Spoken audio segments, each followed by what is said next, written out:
can't stand up to us, then they all might stand up. Those puny little ants outnumber us 100 to 1. And if they ever figure that out, there goes our way of life. It's not about food. It's about keeping those ants in line.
councils of government, we must guard against the acquisition of unwarranted influence, whether sought or unsought, by the military-industrial complex.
Oh, it appears the audio connections were set to some random thing when I updated the software. You guys can hear me now. All right, yeah. All right, so Gloria, go first. Yeah, so basically, there is an encampment for unhoused people at Echo Park Lake, and they receive a lot of support from the surrounding community because they do stuff like incentivize and pay people to clean up every once in a while. They have their own kitchen, they have their own showers, and it's really something special. So a lot of activists got word a couple days ago that the city was going to displace everyone in the encampment. So Wednesday morning, there was a huge showing of media and activists. And because of that, nothing happened to the encampment until Wednesday night, starting at around 7 p.m. and going literally until throughout the rest of the night until like 3 a.m. in the morning, because LAPD, like most cops in America, they have a history of displacing homeless encampments at night with no one watching. So LAPD pretty much showed up in a lot of numbers, full riot gear, snatch vans, tear gas, rubber bullets, zip ties, the whole shebang. They showed up Wednesday night, and they kettled protesters away from the encampment, and now part of it is fenced off because of it. Luckily, only one protester was arrested. There was only one can of tear gas that was ever deployed. One man did get his arm broken because as LAPD was pushing us out, they were batoning and pushing people away indiscriminately. But one specific man who was right in front of me, he actually got tackled and found out later that his arm was broken. And yeah, as a result of LAPD pushing us out at night, part of the encampment is now fenced off. And yeah, pretty much cops always work at night to do this kind of stuff. And they're always kettling activists and manhandling press and just doing all kinds of stuff you'd expect them to do in an empire. We live in a failed state. Yeah, I kept on hearing the mayor of Los Angeles saying that they weren't. He actually kind of like. I remember hearing on the radio like he was saying that he wasn't going to displace people. He was going to put them in shelters. But like I know some people who work in those shelters and say that they're 10 times worse than living on the streets because like you're around like crazy people and your stuff gets stolen. Yeah, well, I mean, they sometimes put people in shelters and transitional housing, but they do that at such a slow rate that it doesn't really make a distance. That doesn't really make a difference because every day in Los Angeles, so many people get evicted and lose their jobs and become homeless just because it's LA County and it's California and it sucks like that. So, and it's expensive as hell to live here. So, pretty much, um, for every say 100, or I don't know the exact rate, but I think it's like for every 10 people they can move to transitional housing and shelters, another 20 will become homeless in Los Angeles. So, yeah.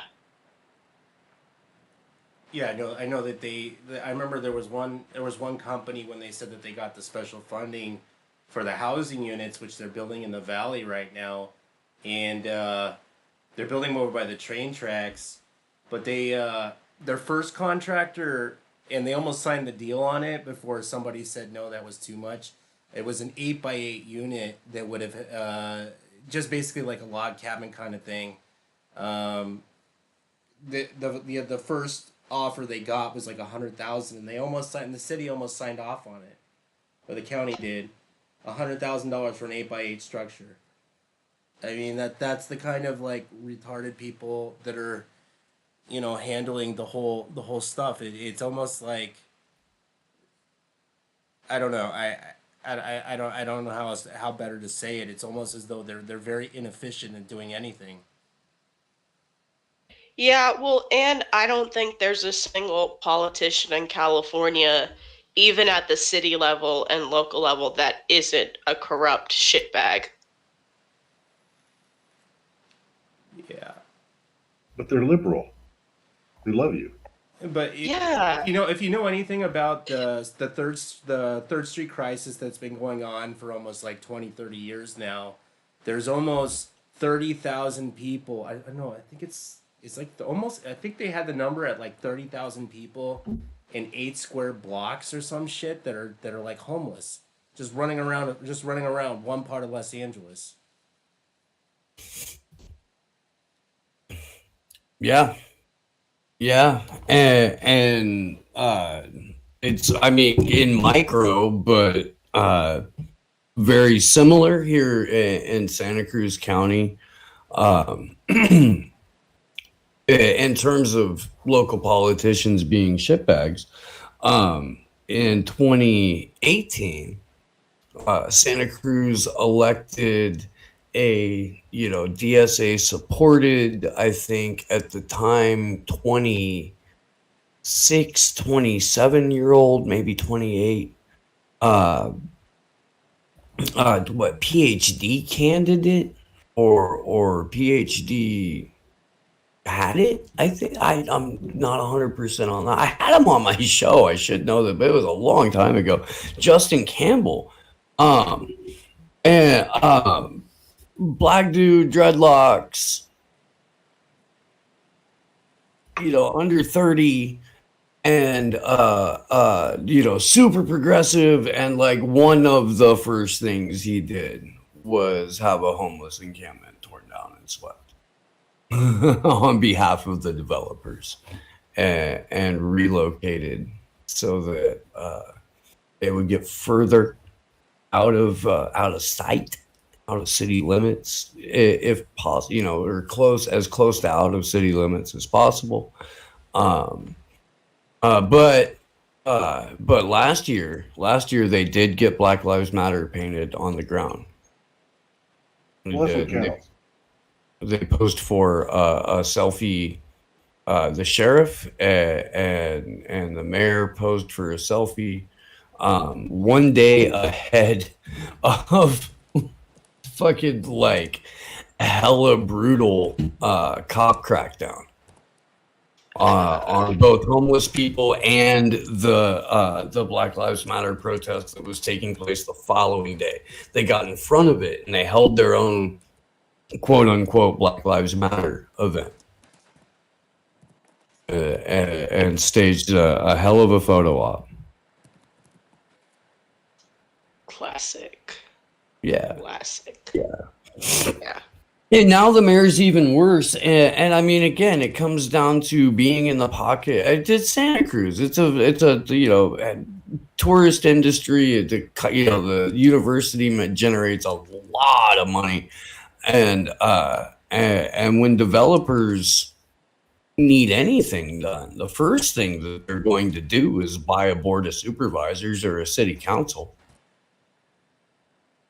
So they did, and just generationally, it's been developers, and then over the last 30, 40 years, tech.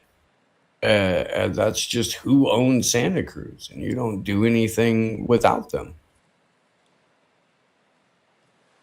The guy Justin, he ran on affordable housing and solving homelessness, putting an end to that, and making sure that there was an equitable wage. And no, you can raise the minimum wage, but if you're additionally raising the price of housing, it's not doing anything. It's not. That's what people don't get about UBI too. It's exactly what's going to happen. Like, okay, you guys can have your whatever a month, and then your rent goes up, and your food goes up, and your utilities go up, and fuel goes up, and you're just right back. But now you're stuck.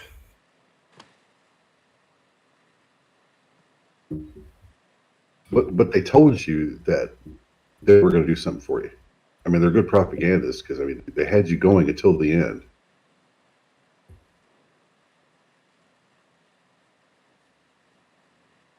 I'm not sure who the they or.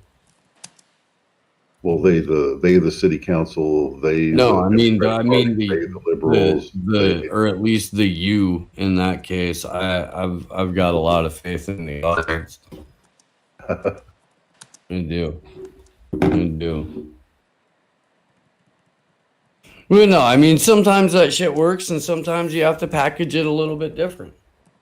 You know, the great thing about the public-private partnership and that merger of corporation and state is that you can run, counter reinforcing propaganda campaigns. That if one reinforces the corporation or private industry, and one reinforces the state, and the corporation and the state are one and the same, then it's beneficial either way the propaganda flows, as long as it flows back to it and people are supporting it. It's all about tailoring the message in order to appeal to the largest particular brand of sucker in any sort of voting demographic area.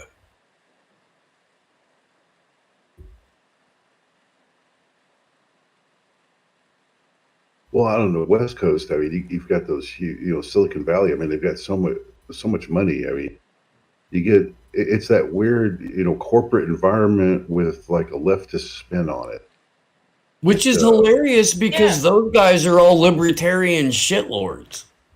I mean, it's fucking, again, it's about tailoring the message to the demographic of the sucker who's going to think that voting in a rigged system in an oligarchy is a, beneficial or sustainable path to substantive change.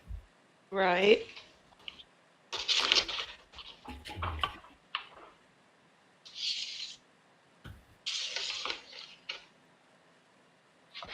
Yeah. But yeah, dude, the people who live in Silicon Valley, the residents, a significant chunk of them are just fucking shitlibs, man. They used to be called limousine liberals. That's kind of a 70s, maybe 80s. You don't hear that much anymore of it. Right, which was also hilarious. It was still descriptive. I know the hypocrisy involved in hurling that statement from the corners that it came from was just staggeringly cartoonish and fucking, but perfect for the occasion.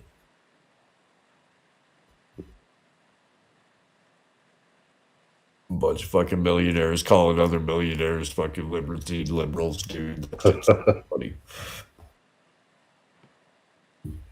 Everybody fucking pretend dick waving over supporting the little guy. I don't even bother now. I do like that. Like both, quote unquote, both parties are just like, yeah, no, fuck the poor. Go ahead and exterminate these fucks.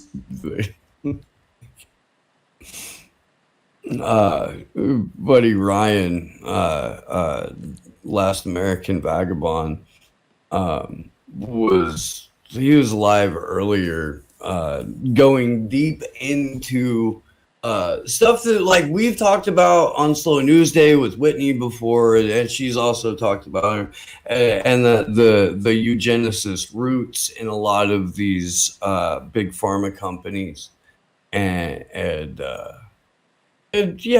people want to argue over some red team, blue team shit.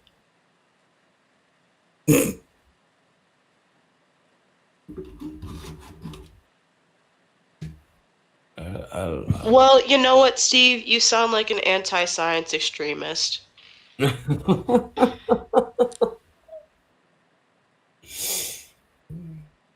That's fucking That's great. It's just That's to get the great. We technology. should probably form a technology. committee to make sure that there's no disinformation being pushed. We should organize camps and maybe people should be brought to them so that they can be re-educated.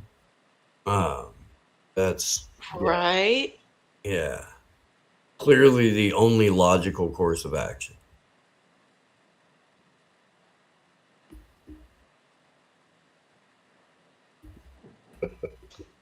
AOC said so on her IG Live.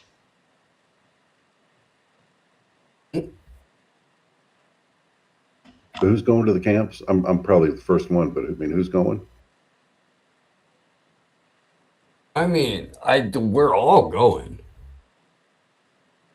Well, I mean, I'm going, but not. I mean, I guess some of us may volunteer a different option, but. Well, I mean, before I go there as a prisoner, then I'd like to go up to the fence of the parking lot so I can do a photo op dressed in all white there. Did you? Somebody photoshopped Ted Cruz's face over that outside of a fucking Biden kid detention facility. That was a crazy thing in the last couple of fucking times that like Joe Biden has uttered words in public where he's trying to talk around the fact that there are children, more of which than there were under his predecessor in these, you know, well, under Trump they were concentration camps.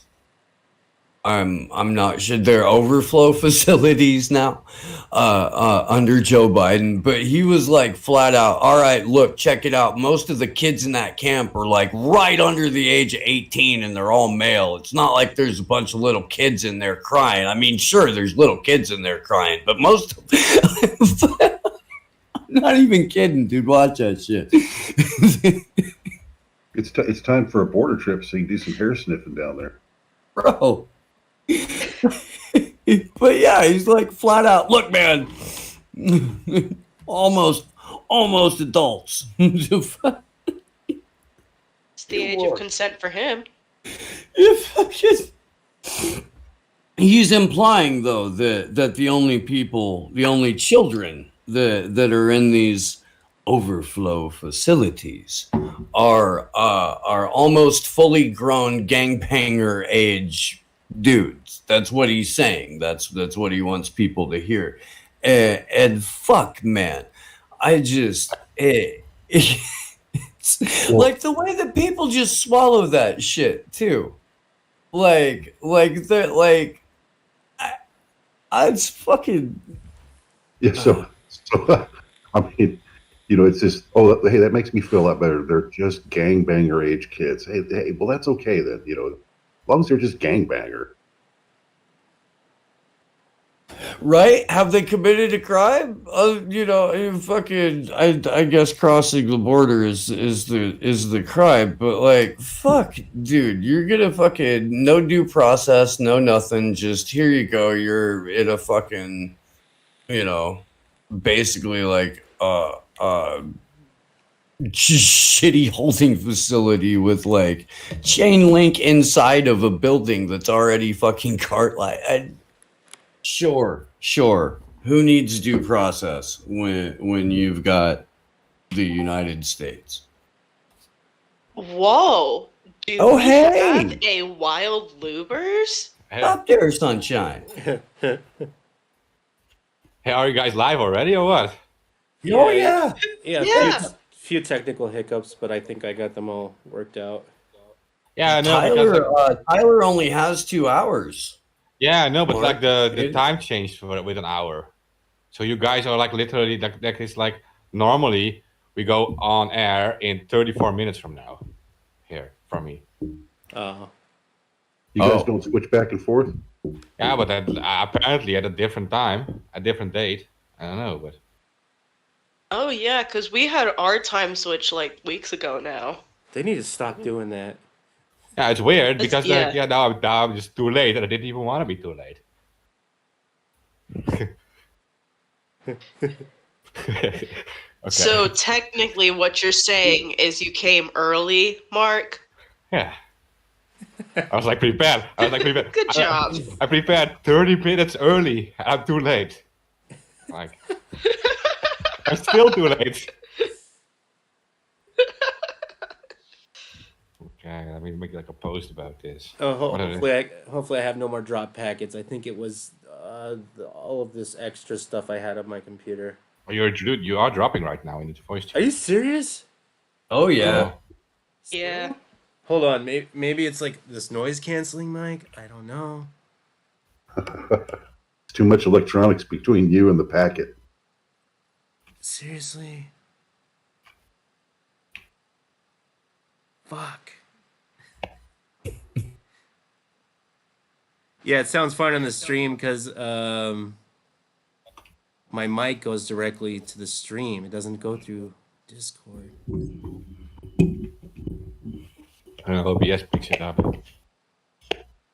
Because I can hear you guys fine.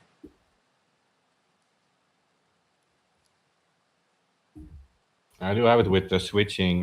When I'm streaming from Discord sometimes, when I'm switching to full screen, it starts giving these hiccups too. I don't know. Yeah, I got it to less than full screen. Can you hear me now? Yeah. No hiccups so far. All right. Hey, so AK isn't here because he has trouble with his laptop, like his fan was making problems. Jesus Christ. I tried He's to still get fighting his laptop? Yeah, he had problems with the laptop, but it was his fan, it turned out, he said.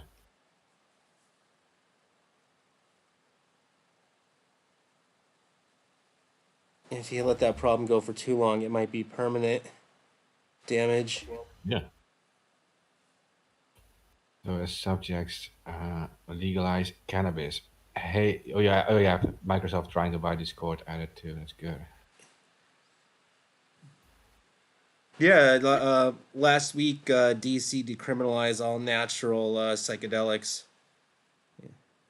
That was a pretty big one. Yes, they did. They decriminalized entheogens in general, I believe, on the day that I got there.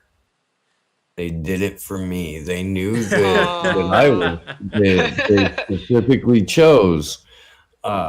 It's funny. They actually chose the Ides of March to decriminalize entheogens, which that is hilarious. But yeah. Right when we got there for the Clovers for Assange events, that was hilarious. And an excellent cover. No, I'm just kidding.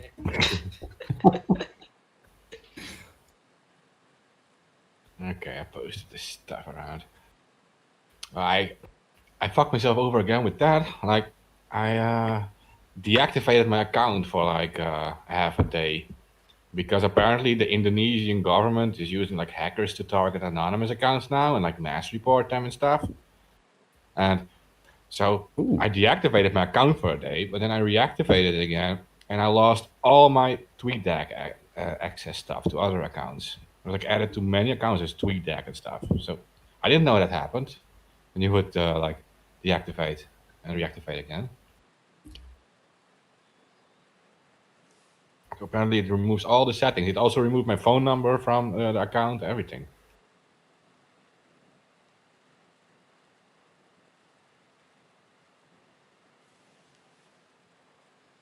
Oh, if anyone is wondering, I use a disposable phone number, not like something that's like traceable, but that it is for a security thing. I can like log in from a different IP address without locking and destroying the entire account. I can verify through this disposable phone thing. But yeah, so all the TweetDeck removed, everything. But But maybe more interesting, the Indonesian government is targeting anonymous accounts right now. And a few big ones already died. Oh, wow. And so who was doing that? Was it a country using hackers to attack, or? Yeah, they put it all on some kind of shit list. They put me on there too. Like they put all these anon accounts on a shit list. These are Indonesian government. Apparently they're called buzzers or something. They're sending buzzers. I don't know. That's their. Those are their. Yeah, cyber army people. And they try to they use scripts codes to mass report certain things on Twitter accounts. Where's that coming from? The Indonesian government. Okay. Yeah, a lot of anons have been attacking the Indonesian government, and apparently they hit back. But why the fuck they put me on there? I've never even posted about the entire government before. Maybe years ago. Yeah. They got a long memory, Mark. Yeah, no, I do most Myanmar and Yemen and stuff now. I mean, it's a priority for me.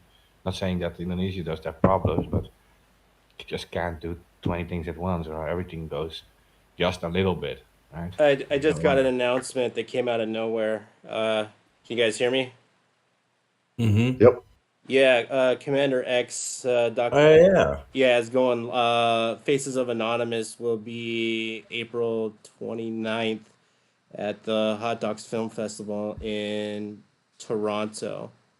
And then I guess it hits the screens on certain screens on May 9th. Okay. Yeah. I just got that from whoever's running Commander X's account. Big up to the Friends of X committee and Nat for keeping on top of that. And yeah, this is something that that he was really stoked on back when they were filming. Yeah, I'm sure he's stoked on this too. I need to talk to Nat and to X, see how they're both doing. I haven't got him on the phone for a minute. You should perhaps ask him on the show, and I can come on ABP too, I guess. I mean, just to talk a bit about it. Oh, I have something else too. So there is this whistleblower, Simon, and he wants to come on air with us too soon. This is about contaminated water. So we might have an episode about contaminated water in the USA soon. Seems like a good subject. He's a whistleblower and he needs attention for it. Is this Mississippi or Flint? Yeah, I didn't confirm his full name yet because I didn't discuss that with him yet. Just his first name I'm giving. So, no, I think New Orleans. If I'm correct. But it could be about other locations too. Yeah, no, New Orleans has had gnarly water for fucking years.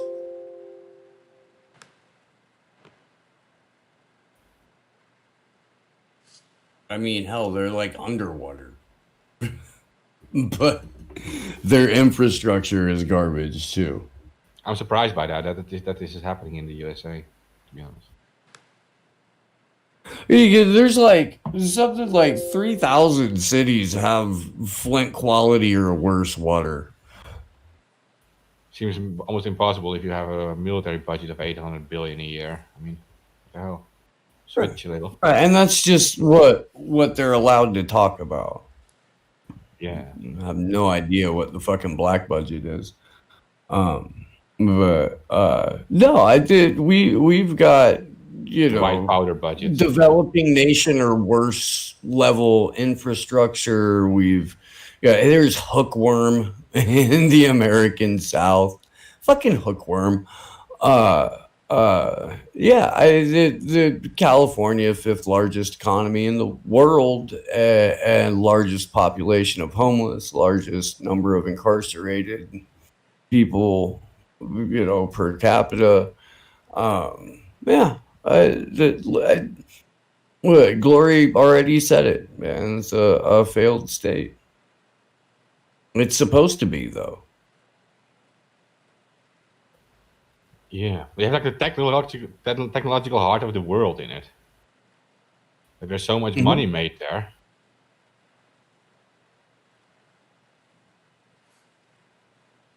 I don't get it. Like, the first priority would be like clean water and good working energy grid, clean water, good infrastructure before you even start on anything else. I don't get it. I mean, the budget of California is like a lot larger than the budget of my country. Like, yeah. We have all these pockets to line, though, before it gets from where the money is voted on to the point where the shovel hits the ground. There's so much graft, dishonest graft at that, too much waste.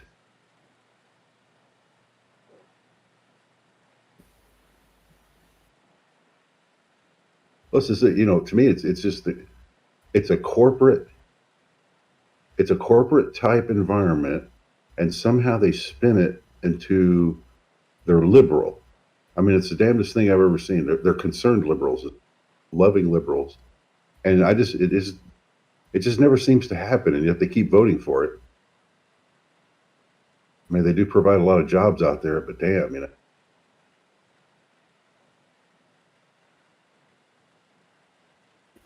Well, you can give it whatever name you want, right? People will believe in it. But if Republicans do it, it's bad. That's what they have to remember.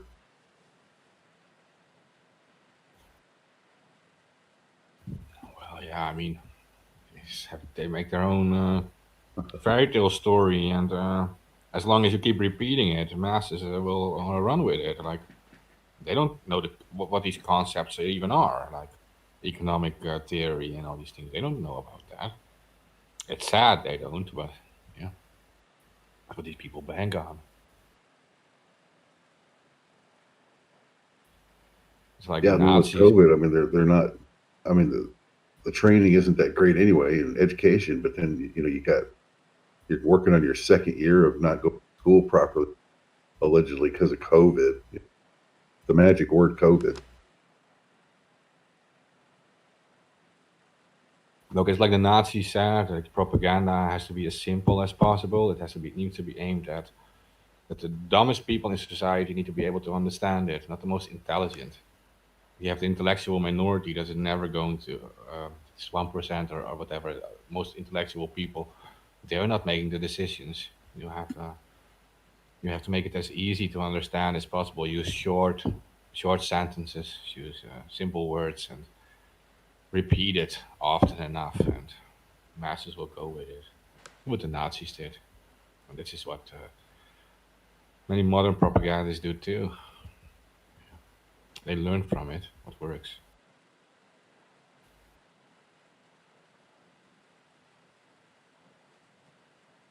Vote or die, right?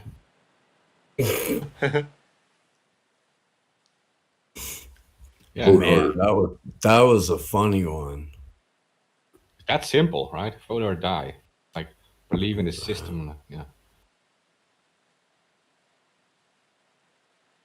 Well, and it was also they did some shit with it on South Park that was just hysterical. The whole vote or die thing. And Puff Daddy rolling up and shooting people. Yeah. Yeah. Oh man.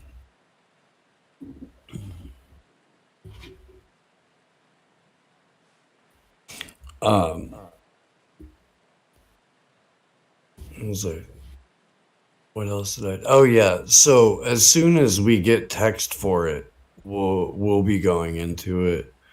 on the show in detail, but yeah, Dick Durbin of Illinois introduced on the floor yesterday bill to authorize dedicated domestic terrorism offices within the Department of Homeland Security, the Department of Justice, the FBI, to analyze and monitor domestic terrorist activity and require the federal government to take steps to prevent domestic terrorism and for other purposes. So, Joint Terrorism Task Force, fusion centers, black sites, that's not enough. No.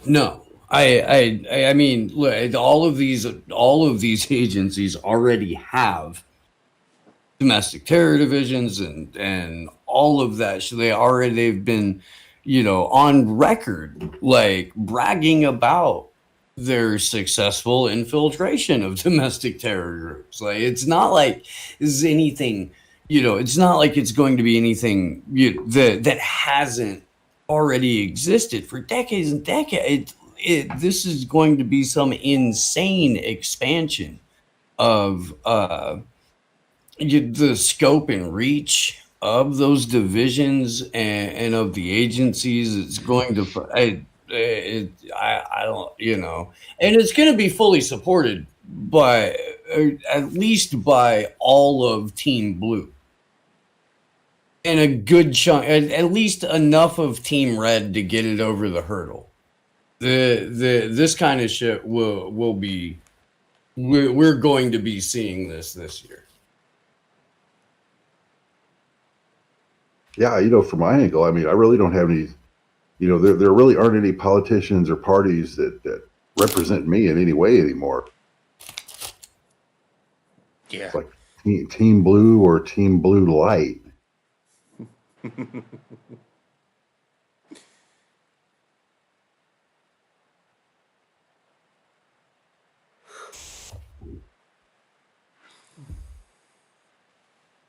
Did anybody check out the tech hearing today?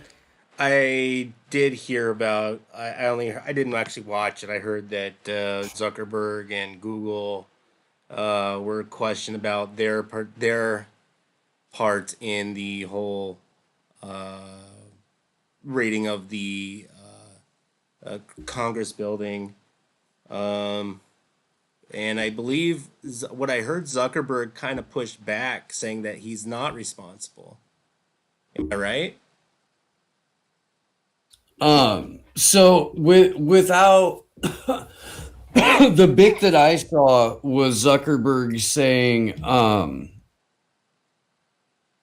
no, pushing disinformation, we're not incentivized to do that, and it's not part of our business model and shit like that. Like that's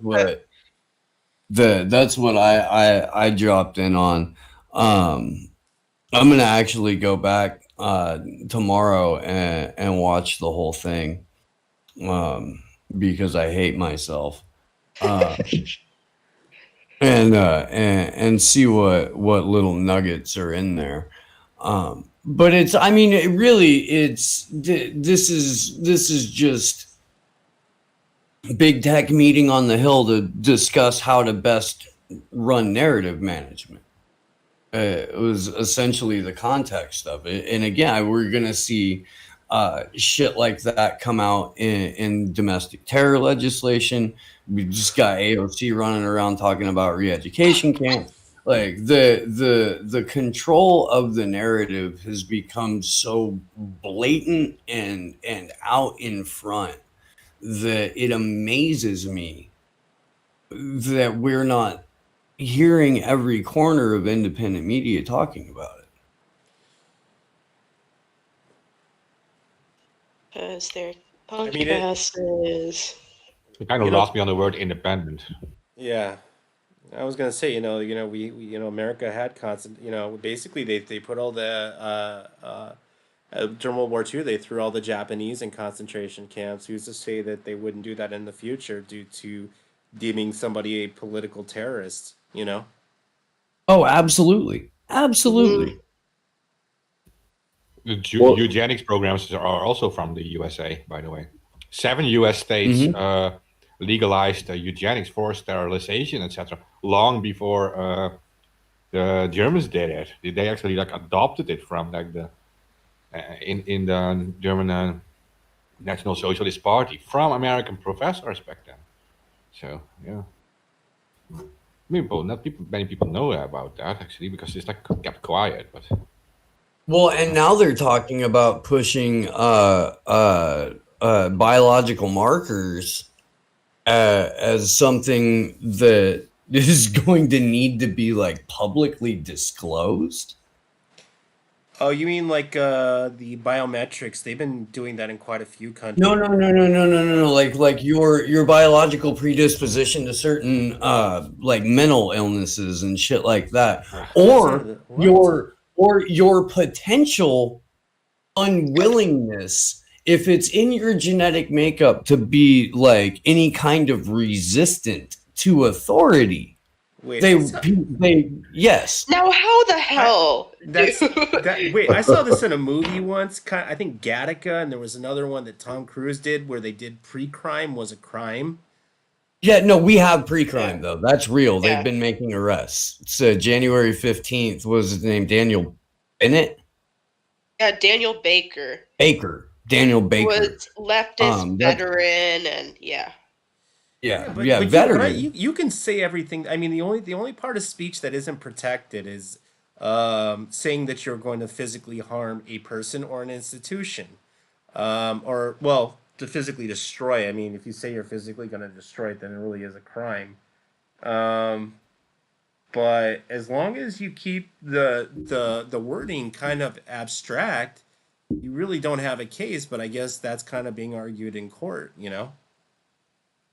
Well, you can be a politician and say fight, and we're in a war, and standing up and resisting. I mean, you could use all the words. It's okay when they do it, but if you say that same thing and you're not a politician, now you're a big question mark.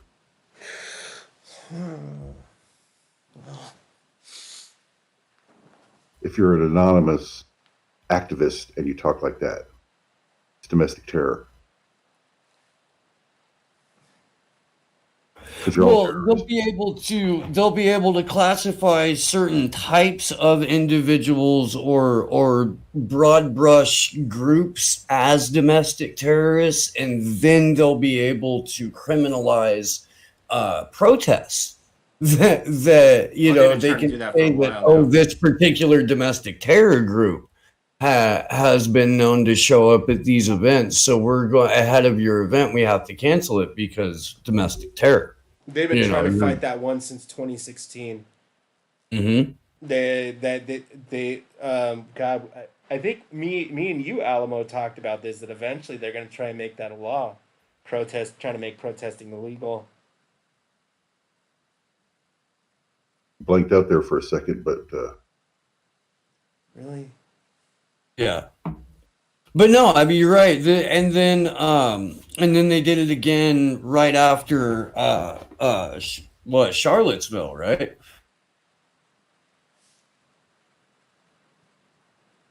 There was more legislation that would criminalize protest, but with domestic terror legislation, or anything under the guise of domestic terror legislation, that's a brand new green light to criminalize free assembly. That's what I wanted to say. And to disarm the population. We lose attempt to disarm the population. Sorry, go ahead. We use the wrong narrative, but you said it right. They're not criminalizing protest. They're criminalizing the right to freedom of assembly. That's how we have to call it. This is a basic freedom we have. And they're criminalizing this freedom. When you say protest, okay, this is something that's very hard to define. Protest against what? How is it going? But freedom of assembly is a basic freedom. Yeah.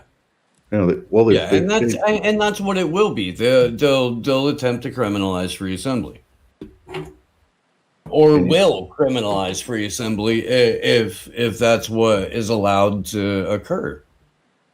Well, either they don't like you petitioning your government for something that they're doing. That it's like this whole vaccine thing, you know, whether it's Canada or some of these other countries. I mean, they really dislike that. You know, that gets you another lockdown if you get too mouthy. What's the latest out of the UK in terms of their fucking ridiculous police state? I really have been like away and out of it for a couple of days. Yeah, well, that is a good point because the Yeah, United they States. had those big protests. Yeah, but the United States now is attacks the freedom of assembly. Talks about Russia. Russia had the freedom of assembly removed after the Duma elections. Freedom of assembly became illegal. Now in the US, freedom of assembly is under attack, and it is soon going to be illegal. In the UK, they're now going to introduce a new thing that says we're allowed to block annoying protests. That's how it is defined. Annoying protests. That Wow. pretty much like you can like interpret it as a protest that have like big banners that like disturb the view of like people in cars and stuff driving by, or people shouting too loud, bullhorns for example, right? Annoying protests. So but whatever that means. Yeah. But Yellow vest. but protests are not supposed to be, you know, pleasant for everyone. The whole concept of a protest is that you are causing a disruption in order to get people to stop their ordinary routine and be forced to pay attention to the issue that you're advocating. That's kind of the core concept there, kind of little integral to the idea. No, you know what that is? No, that's domestic terrorism because you're trying to change government and what they're doing by your actions, and that's terrorism. I think it's a constitutional right, and if you actually stop that right, I think then you're committing an act of terrorism. I'm saying because you're committing an act, you're attacking the constitutional rights of Americans. You're attacking their freedoms, meaning you're attacking their society. I think then whoever it's coming from, whether from domestic authoritarians or from the outside, you're literally attacking American Constitution. So that, you could say that is an act. I mean, yeah, the U.S. is the largest state sponsor of terrorism internationally. They're the fucking principal agent of it. So why then wouldn't they terrorize their own citizenry? And then call any semblance of resistance to that domestic terrorism? Yeah, it fits perfect. I mean, they've merged it perfectly. You know, from their angle, you know, and they've totally changed the definition because terrorism originally, like 100 years ago, used to be when you use that word, it was because of something government was doing to the people. It was government, you know, actions terrorizing people. That was terrorism. Now they've changed it totally to what if you do anything to them, oh, now you're the terrorist. It's totally on its head.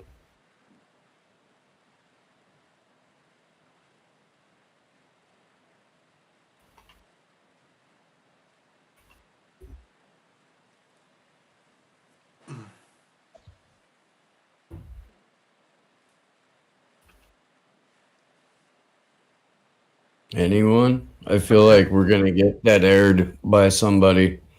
Dead air.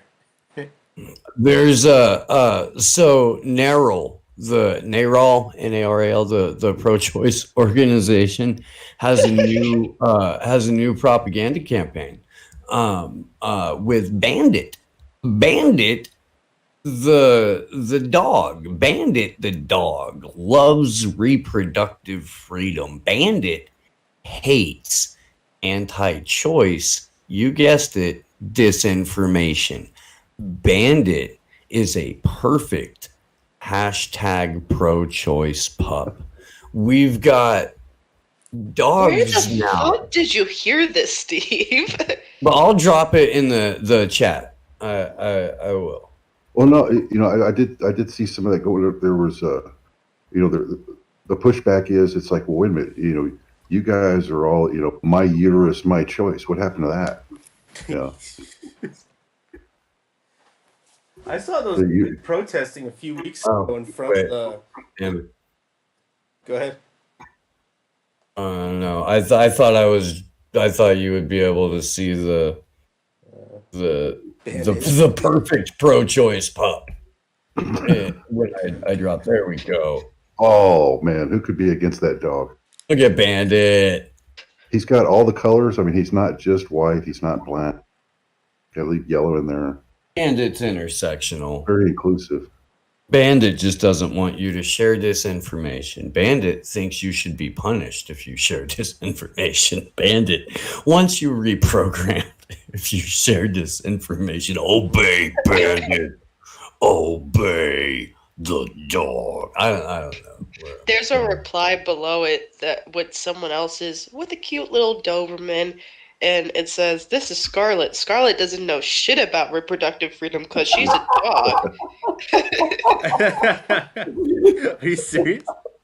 Yeah. So who's Sarah Gonzalez? I don't Who is know. that? The host of the news and why it matters on Blaze TV. That's who she is. She almost got 100,000 followers on Glenn Beck's network. Man, somebody who worked for Glenn Beck owned Narol. That's disappointing. Dog doesn't understand words. They have total reproductive freedom. They just run up and down the street until they find some willing dog. I mean, it's about as free as Or it gets. not so willing. Or not so willing. Yeah. Not a lot of consent going on. As it There. says, I wonder if Bandit's choice to be. I wonder if it was Bandit's choice to be spayed or neutered.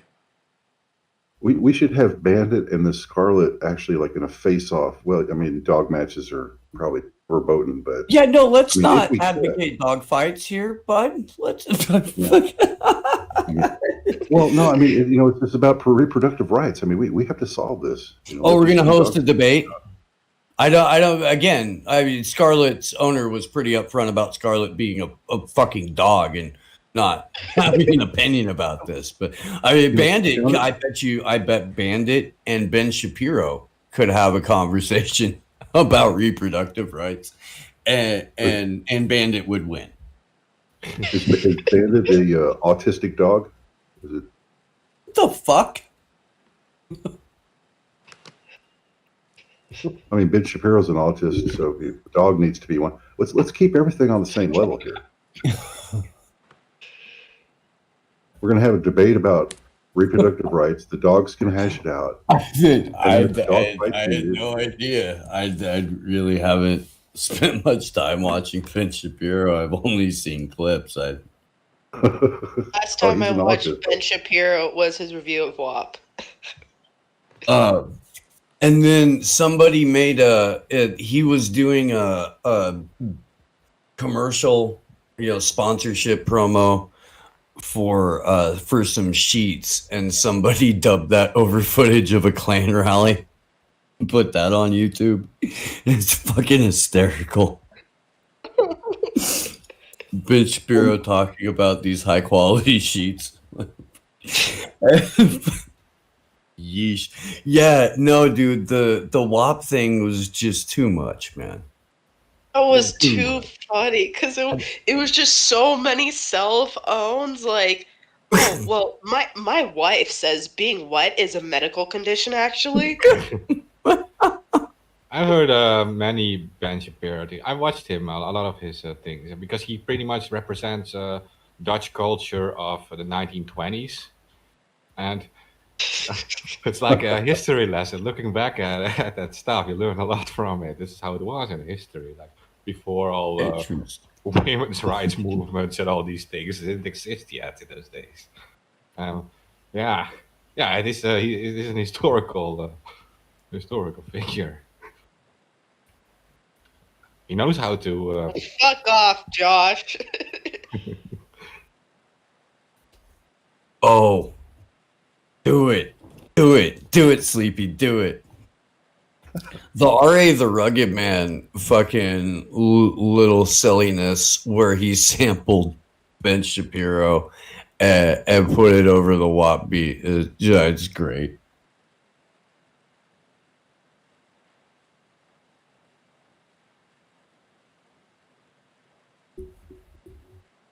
Oh.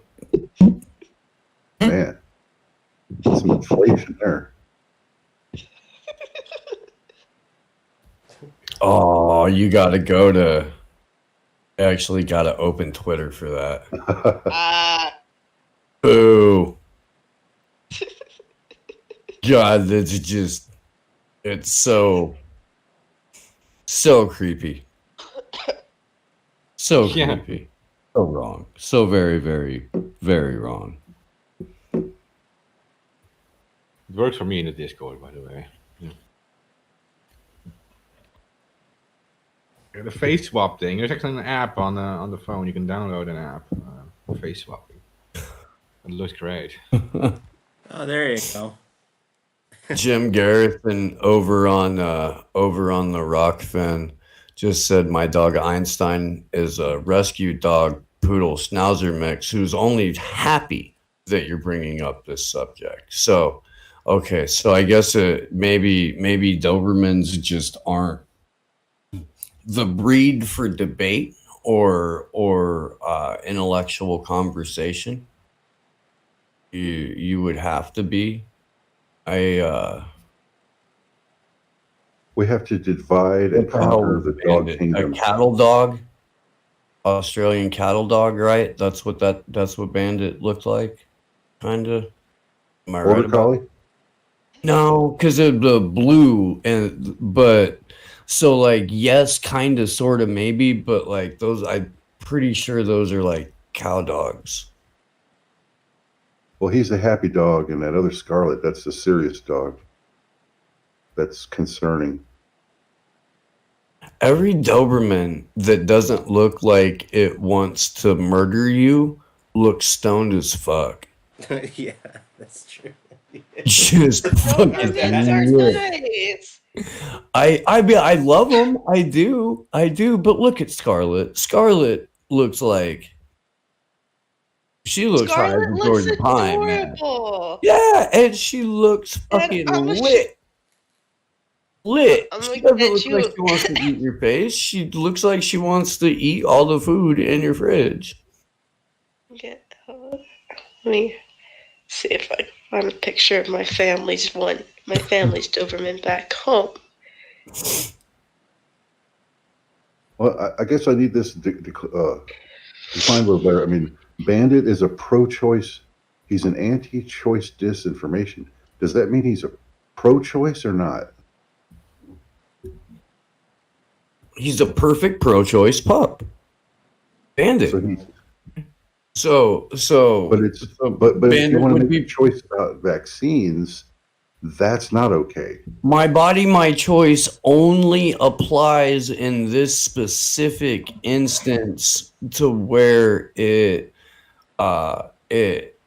already a social wedge issue.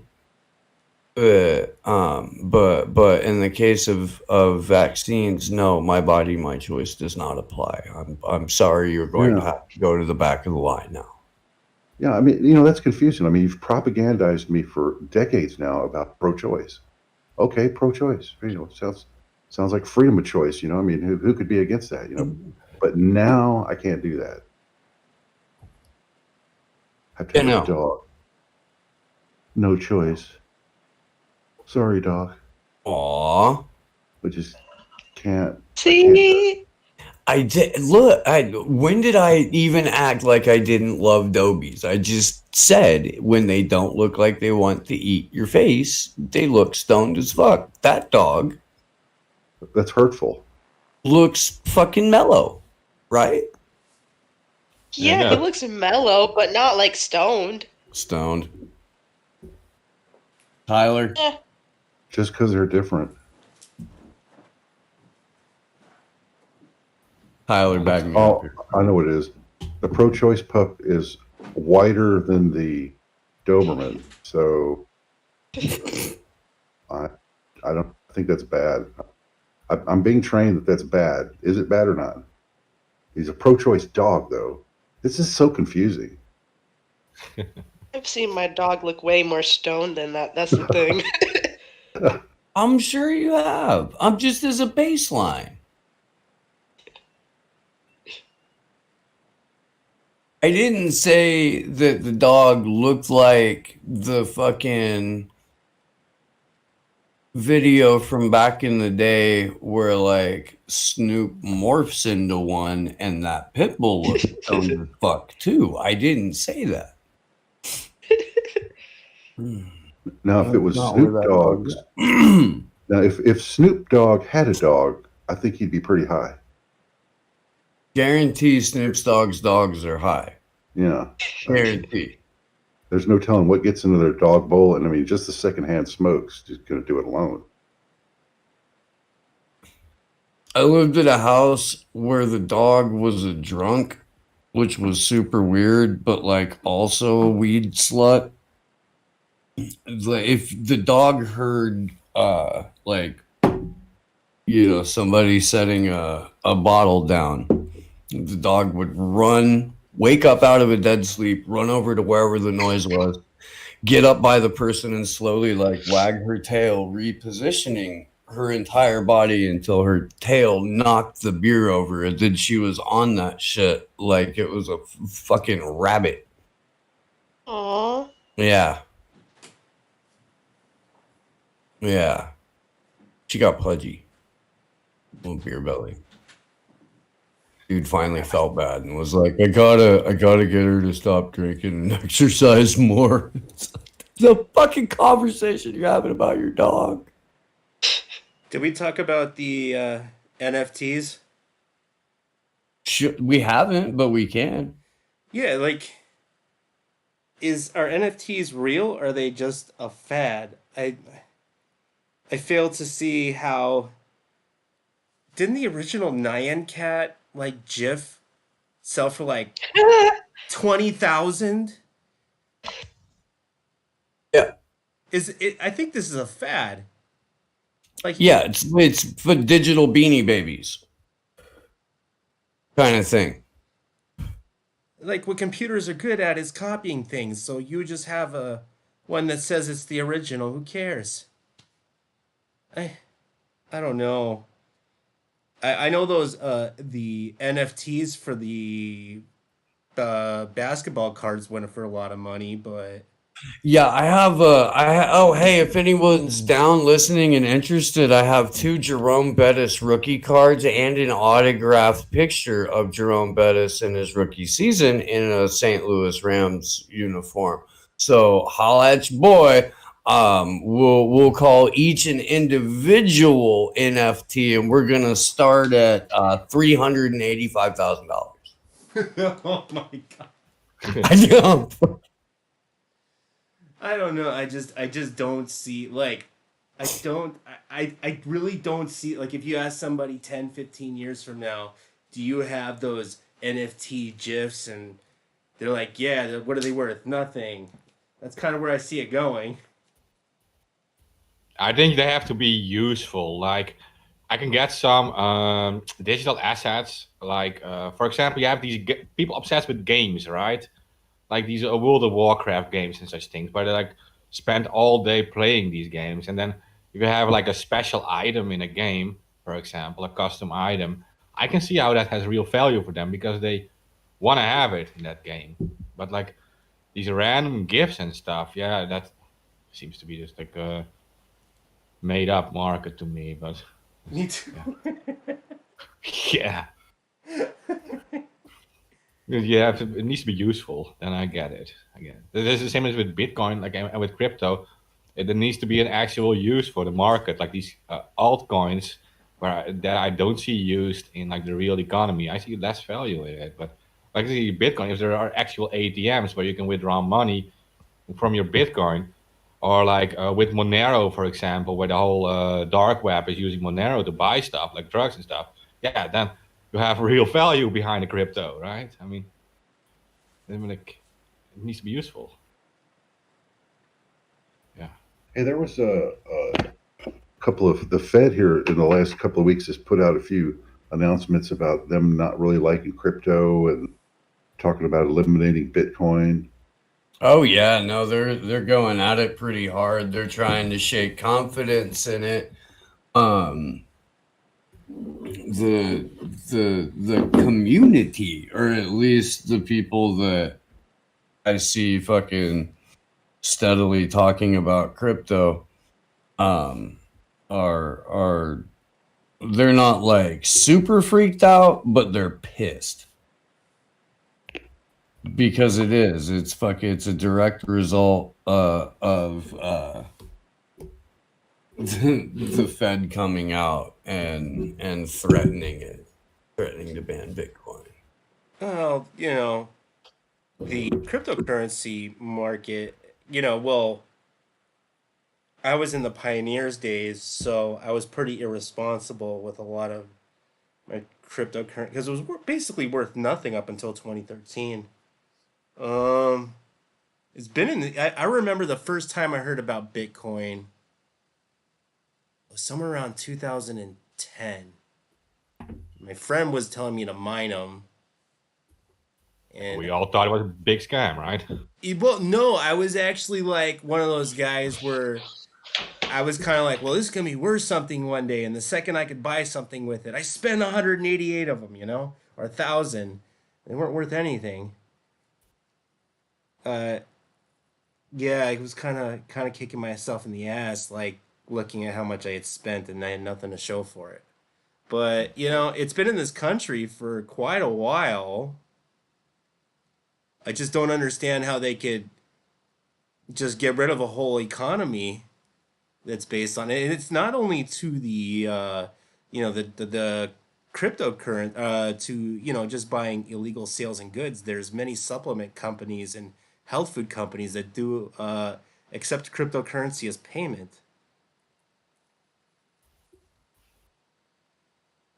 So Yeah. Well, I was skeptical there because like, as a teen already, I was like doing these text-based games, right? I was hosting these text-based games, and people were actually paying with real money for having these credits in these text-based games. So for me, Bitcoin always looked like just credits in some virtual game that were actually without any value because I was giving these credits out myself, which didn't have any value at all. They were just these gamers wanted them, um, and they were paying with real money for it. So I always considered it like worthless to me. But yeah, I should have been smarter about it. What did you say? 188,000 Bitcoin you spent? Like, well, they were worth nothing. I think that when the first time I spent them, they were only worth like 88 cents. So yeah, you can go figure how much I spent. yeah. Want me to calculate that? Or?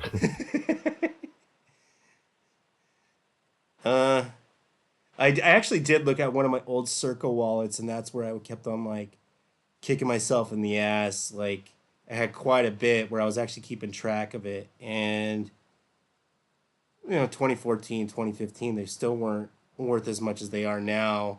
Like like $100, a couple $100 at that point. Well, you spent 9.4 billion in Bitcoin. Something like that. Yeah, well, actually, I just calculated it. 9.4 billion is what you spent. I actually like looked at some of the you have you ever looked at some of the things you could have bought 7 or 8 years ago with Bitcoin versus today? Like I think one of the funny ones that has been out there was like a pair of socks for 1,000 Bitcoin. You know? I know a guy ordered like a pizza for like hundreds of Bitcoins, right? Yeah, I remember that. Yeah, the first purchase on Bitcoin was with pizza place. Insane. Well, you never know. I mean, I never like even in 2014, if you would have told me that it would skyrocketed to that point, I would have been like laughing at you, because Well, what I don't get is you had that run up that was like that beat the Dutch tulip increase, and then so it crashes, and then it does it again. That's what I don't get. Usually, when there's a Yeah. collapse like that, it was kind of like a collapse of confidence and so forth, and it just never really comes back. But I really don't get Bitcoin. Well, cryptocurrencies in general are like that daily, so they crash. It'll crash in the morning, and by the night, it's back where it was again. Yeah. So we're talking 20, 30% losses and gains each day. Not Mhm. not on one quantum, not on one currency, but throughout all of the couple thousand that are out. Oh, Yeah. of the electronic coins. Yeah. Yeah, you'll see gains of 20, 30%, sometimes even more. It just depends, when I remember I got stuck with Bitcoin. It was like 2017 or 2018, and I had it on this fucking market that was like somewhere domestic bound, wanted it over on the Chinese Binance because I had thousands of them, and they in the second hit the Binance market, it had gone up. One of the exchanges collapsed on itself that I happened to be in. Stuff like that happens. But it's not weird to see these weird gains in like one day, minutes, hours. It all just looks like stock market rigging, futures rigging. Everything I've seen in the regular market goes on in crypto, and people just act like, well, that's just kind of like the normal market, you know. When That's if it was kind. happening in any other market, you'd be going, man, this is a rigged motherfucker. Well, This is crazy. in many ways, you're right. It is kind of a rigged market. There still are pump and dump groups. There still are coins that I'm kind of, um, this is complete scam, but they're overvalued. Um, a lot of them are scams. Um, yeah, basically, it's the Wild West of the investment market. If you want to think about, I really don't Yeah. think of them as investments. I really do think of them as currencies, but that's how a lot of these whales think of them as. They don't think of them as currency. They think of them as investments. I get, well, doesn't Kaiser think of it as like reserve currency? Um, I'm not sure. I'm not really up to par with. I know, like among the Bitcoin religious, there's an argument that Bitcoin will become the reserve currency. it's Like, kind of it has a lot of downfalls, to be honest. Like if you've ever used it as a currency and you know how much the miners have to spend, it costs as much to send a currency from point A to point B. It uses as much electricity as it does to charge a Tesla on half a tank or halfway. So we're talking maybe 10, $15, maybe even $20 in electricity, um, just to send a transaction. And not only that, like a lot of places won't consider a transaction a complete transaction until it has five, six, seven, or even eight verifies, and then you have to pay the miner's fee, which I think already now is already way past $10. So it costs yeah, $10 to send it, and then you're already losing money off the top. It takes at least 30 minutes to do six verifies or 10 verifies, which I think it's like one every 10 minutes. So, or one every 5 minutes. So it takes about a half an hour to an hour to get a complete. It's almost super inefficient. There have been refinements of what Bitcoin was doing in other cryptocurrencies. It's I don't know. It has a lot of flaws. It has been fixed with other coins, but yet it's the most dominant one in value. So I guess if people wanted an inefficient currency to buy and spend, but as a reserve currency, it's so, because I've done this several times when I'm using cryptocurrencies, that the coins can change price so drastically by the time you've sent it to the vendor or you've looked at how much you have, and a couple minutes have gone by, depending on what's going on in the market, the price of the value of the product has already changed as well. So it's a lot of coins are not stable coins either.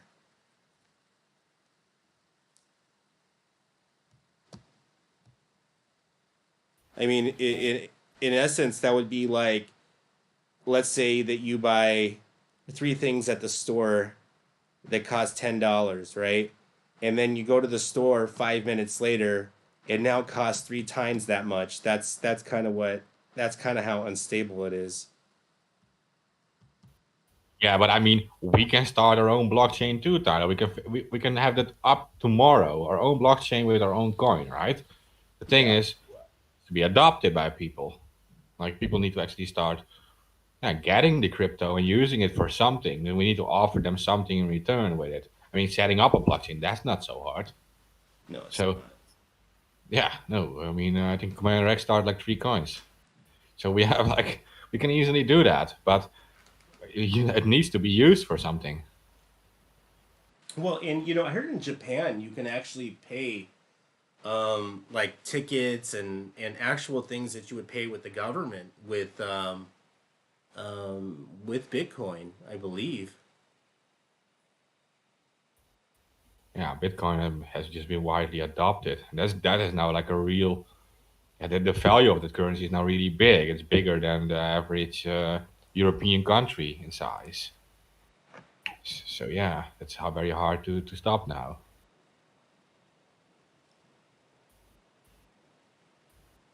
Still, big investors can manipulate it still very easily. Look at Tesla, for example. Musk pretty much makes the thing go up and down like crazy. I saw I saw like a graph of the market, and it literally had like the Tesla symbol in it. When he started, like it went up, and then there were some rumors, and they were going up and down, and then in the end, a few days later, they had literally the Tesla symbol in the graph. Now, don't tell me that's not on purpose, because it started when he jumped in, and then suddenly there's the Tesla symbol in the actual Bitcoin value graph. Like, what the hell? I believe Lamborghini has been doing that for a while, though. Huh? You were able to buy Lambos or was it Ferraris with Bitcoins? I believe they've been doing. Yeah, I've seen that too. You can buy cars with Bitcoin now. Yeah.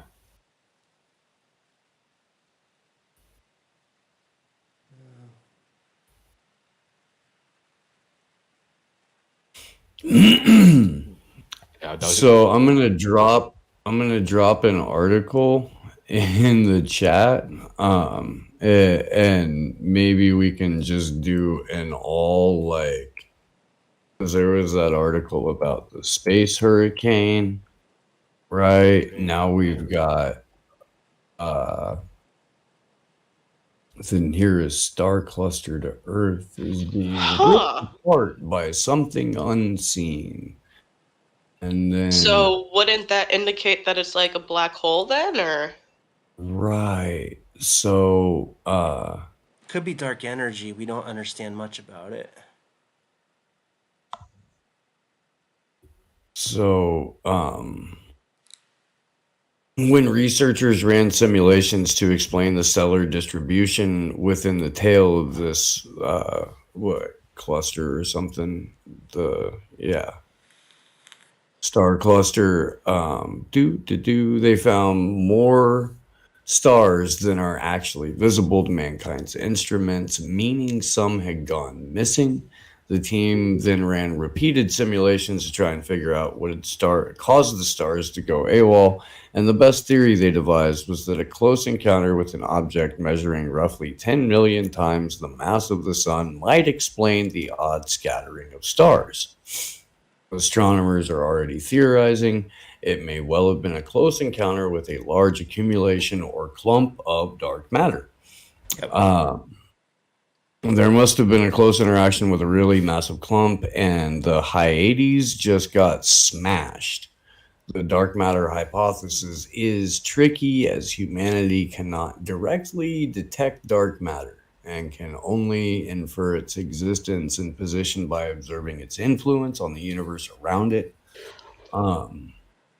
Despite this, best estimates suggest that dark matter may in fact make up roughly 80% of the universe. That's true. Yeah, that's Yeah. that they found that out when they tried to measure the mass of everything we could observe, and they did some complex calculation, and there was missing mass, and that's kind of the foundation, along with about a bunch of other stuff, on the possible existence of dark matter. I believe there's a place in, I believe, Toronto, or is it Montana or someplace, where they have this lab called Snow Lab, where they use these geranium uh, crystals in a weird containment field where they try to detect particles of dark matter. The experiment's been ran, I think, for at least 20 years, and they still um, haven't got anything. But that was like the same thing that we said with the gravitational waves. When two black holes mixed together, we thought that we would never be able to observe a gravitational wave, and finally, after 15 years of running the experiment, finally it happened. But yeah, dark matter is an enigma because it doesn't interact with anything of the observable universe. The only thing that we know is that it has mass and it can move around stuff.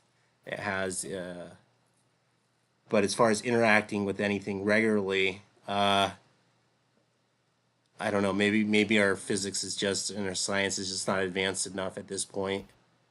Tyler, can you stop talking for 5 seconds? And because I'm switching the server to your region. Oh, okay.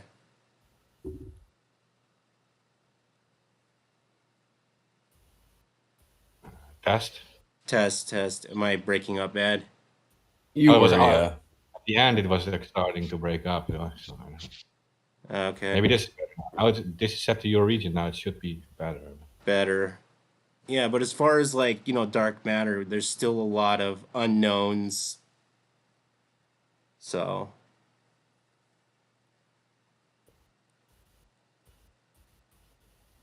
Yeah. I always say that most of the universe exists from dark matter, right? yeah, and there's also a lot of people don't understand when they think of space as empty, is there's nothing. There are things in space, um, just not in the levels that you think that they would be in. It's just not the absence of anything. There's plasma and microscopic particles. It's just there's stuff really scattered all over the place.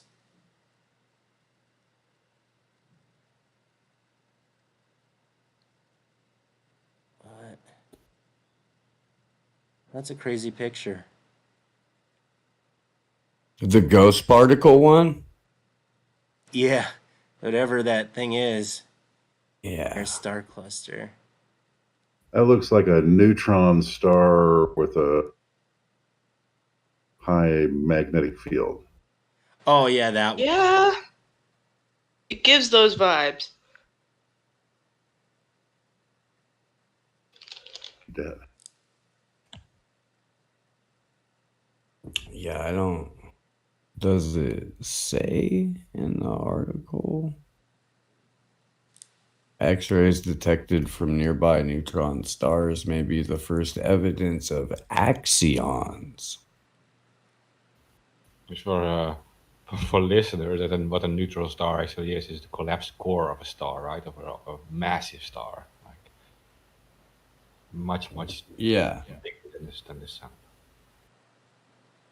Yeah, it's actually they think that the inside of a neutron star, it has abnormal behaviors of states of matter where they're just neutrons that are highly compacted together, and they behave different, and they have only theorized like 5 layers, and at one of them, the strands would be strung together like noodles, Oh. Well, and it's also one of the products that you get after the collapse of a supergiant. Okay. So like it's like a late stage star. It's like a variant of a late stage star, if that's what you wanna. Yeah. Steve, is everyone now cutting off for you too, or? No, I could hear Glory. Tyler was breaking up though. Yeah. Tyler Yeah. broke up. God damn it. It's really fucked up. To be You honest. know, they don't want Tyler talking about neutron stars. Damn. Or anything really. I Wanna know fixed why. everything on my. I don't get it. It could be like your OBS thing messing with the Discord. I don't know.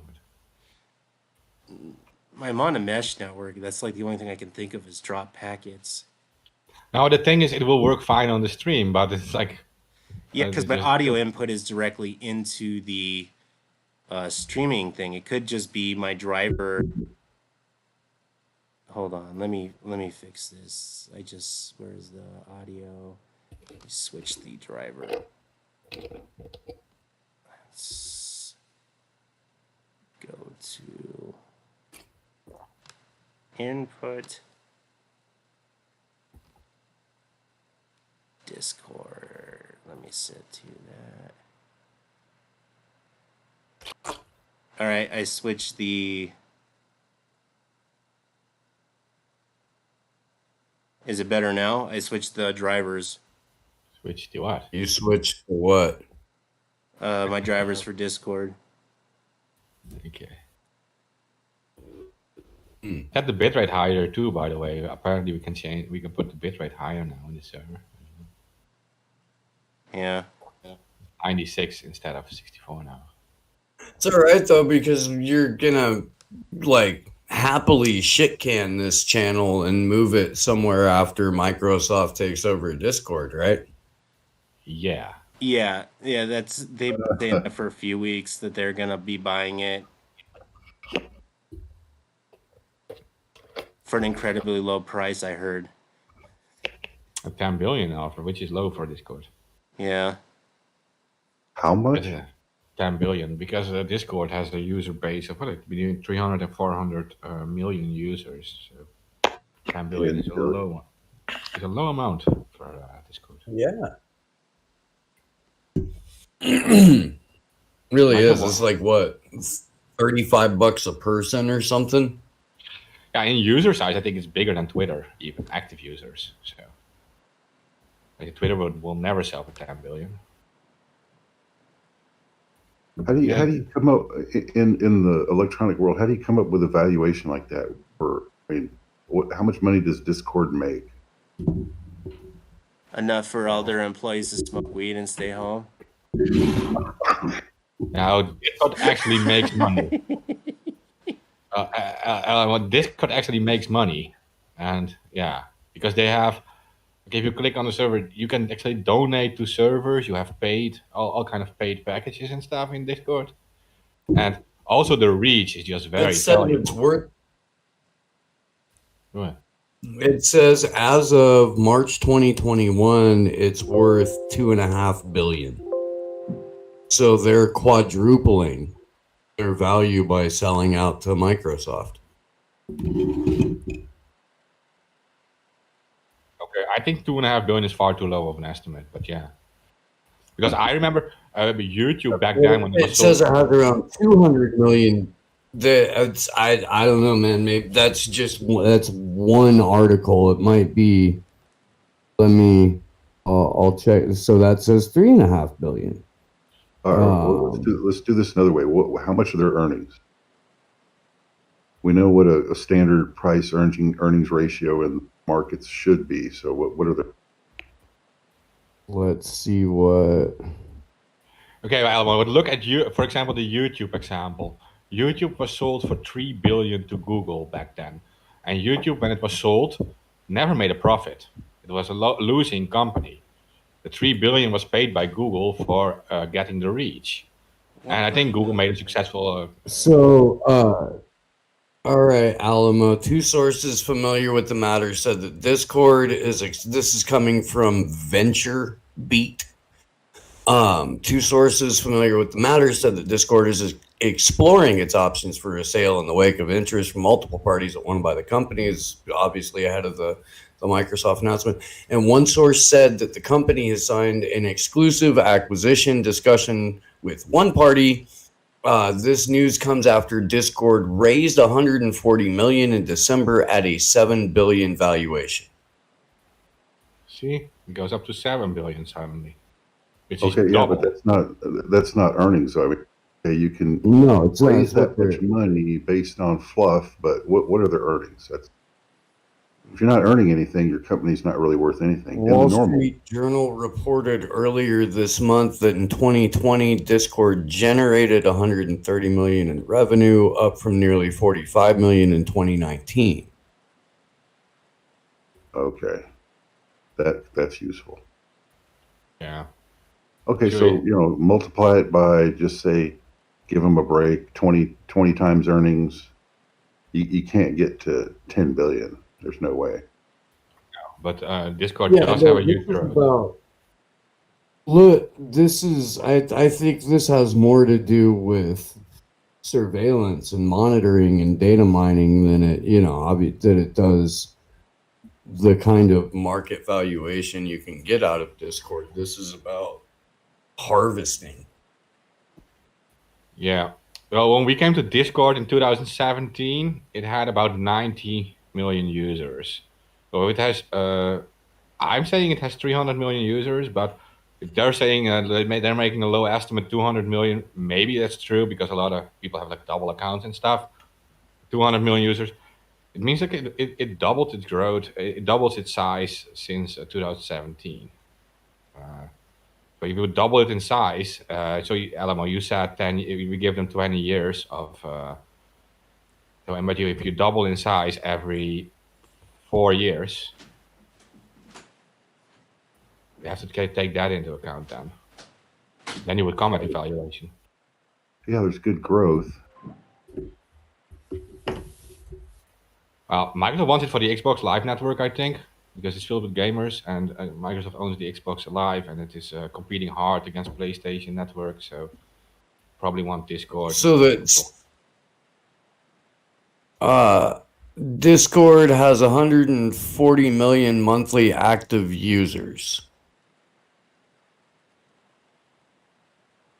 Well, it's a targeted market. I mean, yeah. My impression of Discord is it's more savvy, computer-oriented folks on it would be why he wants something like that, like a GitHub for. Yeah, there's over 200 million registered, but they don't say over 300 million, and they list again the average monthly at 140 million. Yeah, Twitter has like a billion registered users, but it only has 187 million monetizable active users worldwide. 187 million for entire Twitter. So Discord would be about the same size as Twitter, I think. A little smaller, maybe a little bigger. This is the third quarter of 2020 for Twitter.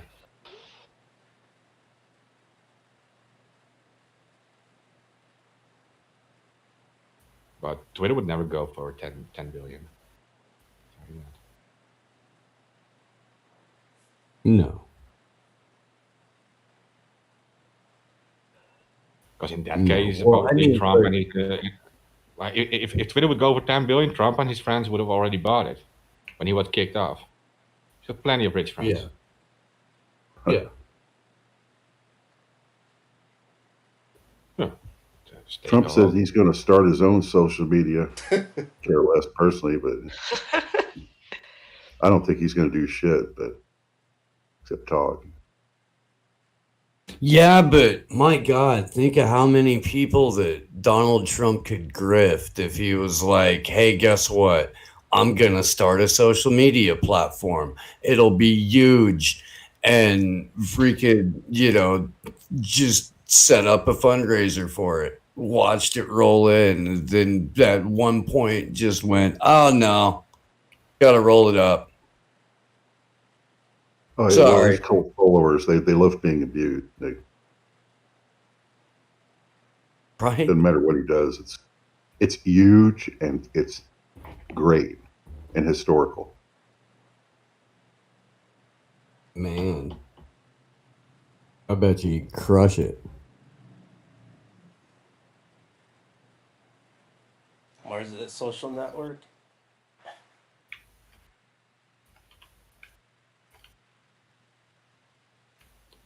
Bet you we could crush it when we start for free. Yeah. Yeah. If you have such an investors, if you have that amount of money available, of course you could build something big so fast. People like Trump, yeah. Yeah, I never could figure out why he just didn't go to Gab, some other platform. I mean, as it gets screwed over on Twitter, I mean, like he didn't even have enough balls to go set up another account somewhere. So, his team probably is using that. Not sure why.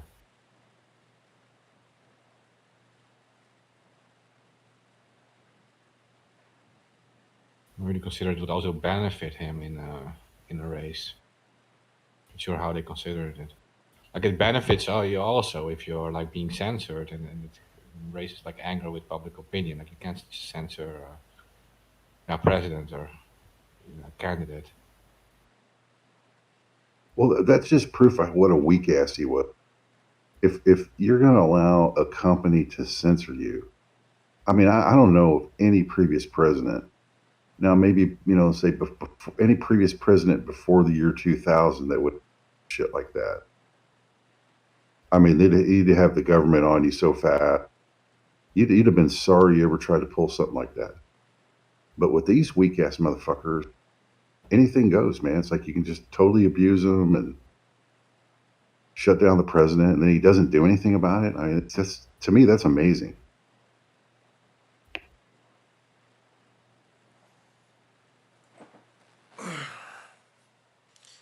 Yeah,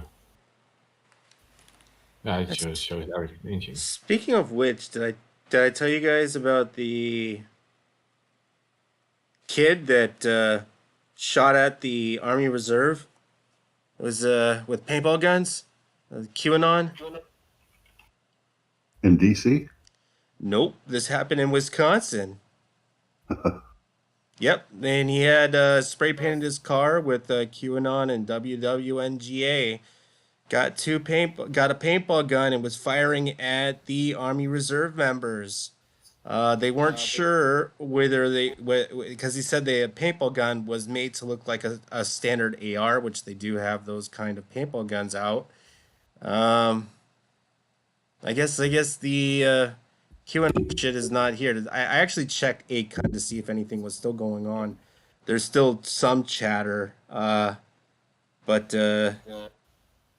doesn't look like they're on ACON any, at least the diehards. That's a good way to get shot. I mean, if you're going to die, you may as well have a real gun instead of a paintball gun.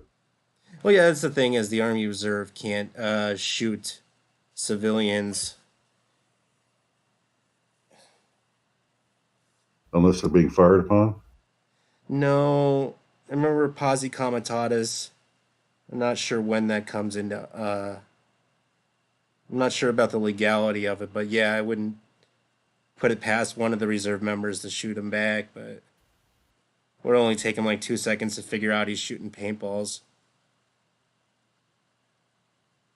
I'm just under the impression that if I tried to blow through any checkpoint at a base, that I'd be in trouble really quick. You think? They wouldn't give a shit if I was a terrorist or American. I mean, at that point, it doesn't matter.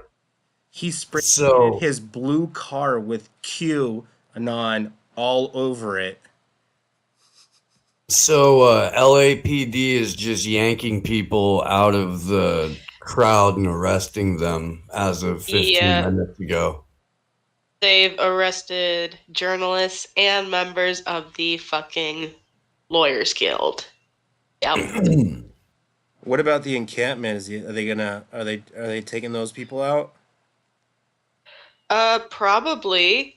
I mean, the actual sweep is scheduled for 10:30, which isn't for another hour and 45 minutes here.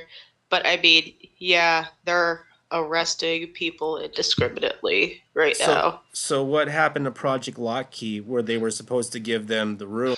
So they're just Oh no. because that's why the They Cecil Hotel they is still only there. yeah, they were only able to get like 44 people in, which is only like a third of the not But even a third of the but people in that encampment. but Cecil Hotel has 400 rooms. That's where they've been using for like the last. Oh my god! Like social workers are so fucking stupid. Oh my god. Never mind. You know. Well, the mistake they've made is not coming across as illegals, because then you would get a hotel room for free. You need to cross over, come back as an illegal, and then they'll put you up in a room. I don't know. I don't know that Project Lockheed has been going on for like since the 70s with the Cecil. Now they rebranded it. Half of it is the new hotel, and like three floors are the new hotel, and the rest is still the old Cecil. So, wow. Because there's a lot of people at that park. You can't just like displace that many people.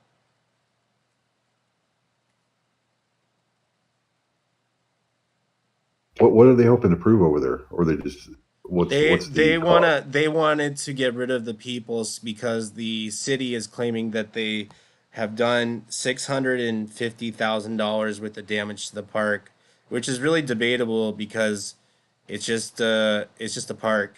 So I mean, what, the bathrooms are a little messed up.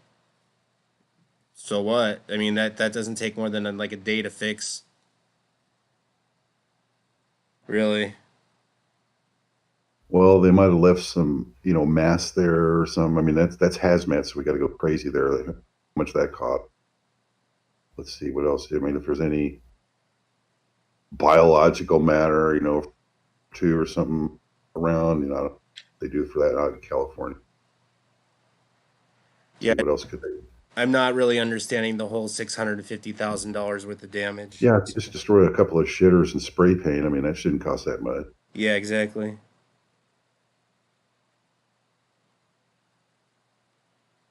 But then we got to convert it into Fed dollars. It's like times 10, because Yeah. after it goes through the criminal bureaucracy, it's especially out there.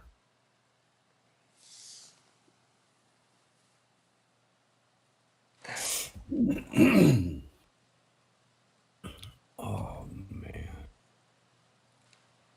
Now, what are the protesters? I guess not. So where the government's coming from? What is the cause the people are after? For the homeless? Yeah, they're just trying to prevent the encampment from everybody in the encampment to being displaced and all of their belongings there to being destroyed, because like the Echo Park community has like a kitchen and everything, and they also have like showers there. So there's a lot to be destroyed in the Echo Park Lake community specifically.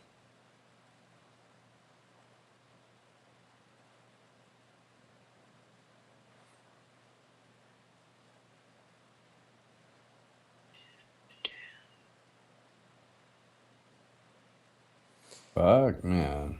Yeah. I fucking hate LAPD so much. Well, they did the same thing in the in Chicago. I believe is on the northwest side. Yeah. Yeah, they did. I mean, they do the same thing everywhere, but like, LA's where I am, so LAPD and LASD are just the ones that I have to deal with the most, so fuck them.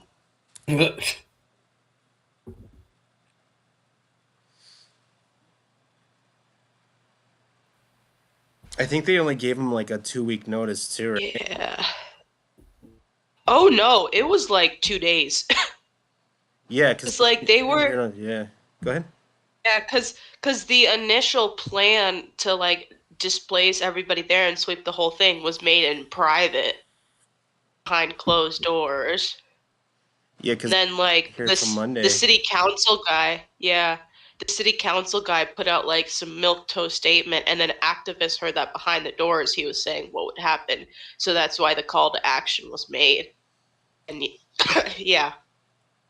Oh, so they planned on getting LAPD and bringing in the bulldozers everybody moving at night.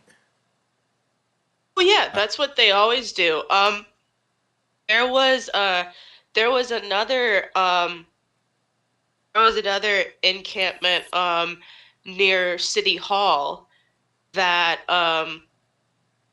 near LA City Hall in downtown that got raided at like 3 in the morning, and then the people of that encampment, they tried to set up another one a couple blocks away from City Hall, and immediately that one also got raided in the middle of the night.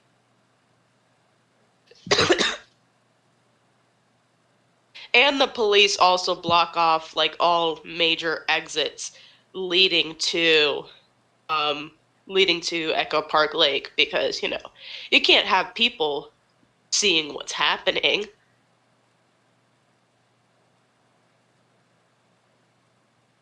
Yeah, that's gonna be a shit show on the front of the Times in the morning. Yeah, well, because I just heard from a recon source that an LA Times journalist was just arrested. So, but I mean, they've Really? been, yeah, Wow. been doing. Johnny they've Buttons been, isn't out there? Fee just told me they're going out there, which is like, Oh, I get Fee. like I be getting annoyed with them when they do it though, because it's like, bro, I don't know how you're gonna get in. Right. It's like they're either gonna come to like just to like nothing but clouds of tear gas, or they're not gonna be able to get in at all, and it's gonna be like what Fee was dealing with last night, where like she was just standing on the outside the whole time waiting for me and Johnny. So like, yeah. But I mean, yeah, they arrested an LA Times journalist. They arrested people from the National Lawyers Guild, and like all summer, really, they've been doing that shit. Like they arrested a member of the U.S. Press Corps on election night. Uh, they fucking assaulted and beat Josie Huang, who I think is like is she KTLA, or she is she's NPR, and yeah, and who's an NPR journalist, and fucking like dead ass won awards and shit.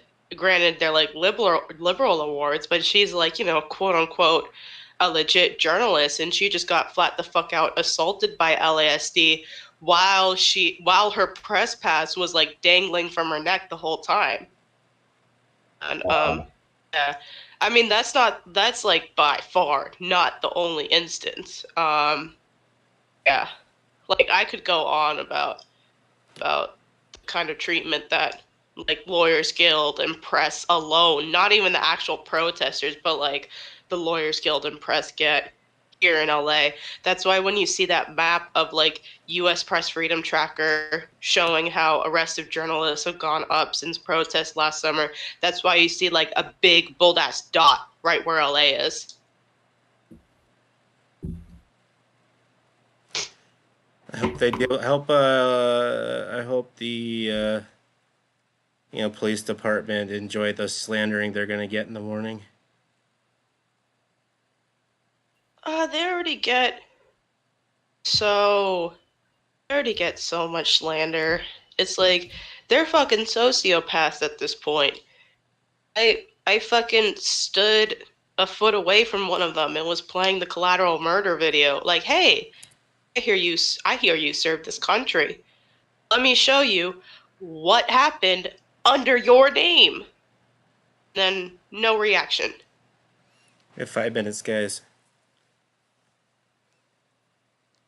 Go ahead. I can go off about this stuff. Fuck 12. That's all I gotta say.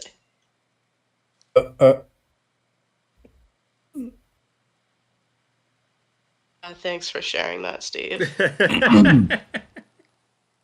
That's just fucking no, dude. I was remembering you in the car in DC as we were parked across the street from the Department of Justice. What did I do? You screamed "fuck 12" out the window multiple times. Yeah. Oh. I screamed a lot of things in DC. You got to be more specific. It's true, you did. Looking forward to hearing that again. April 11th, Los Angeles, California, for the hashtag We Are All Assange. What I'm hoping is an international day of action marking 2 years since Julian was illegally and violently trafficked from the Ecuadorian embassy after being arbitrarily detained for 7.5 years. We hope to see you out there if you're anywhere near LA. If you're not, we hope you hold your own event. The 10th of April, there will be a press panel for LA independent media and organizers, where we'll be discussing how Julian's case broadly affects them and then more specifically affects them. We'll also have a discussion on censorship, as well as possibly hear from an anti-war group.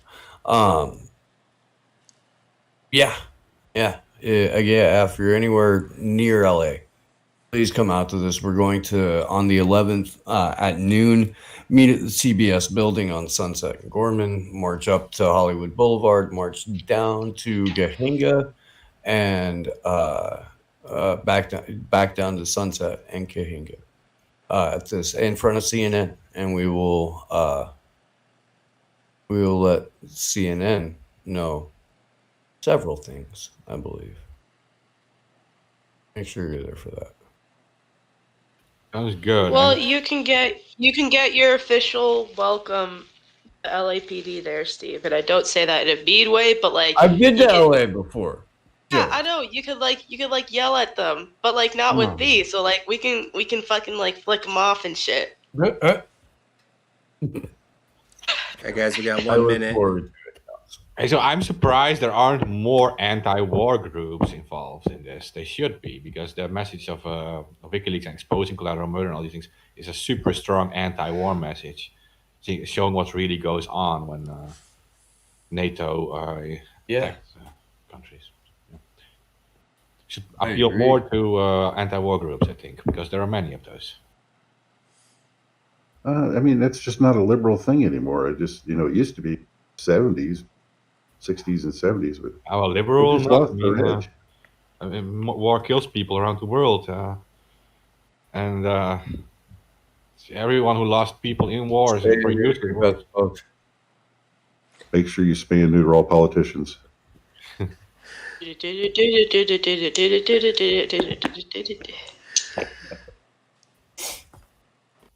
hereby declare this to be an unlawful assembly.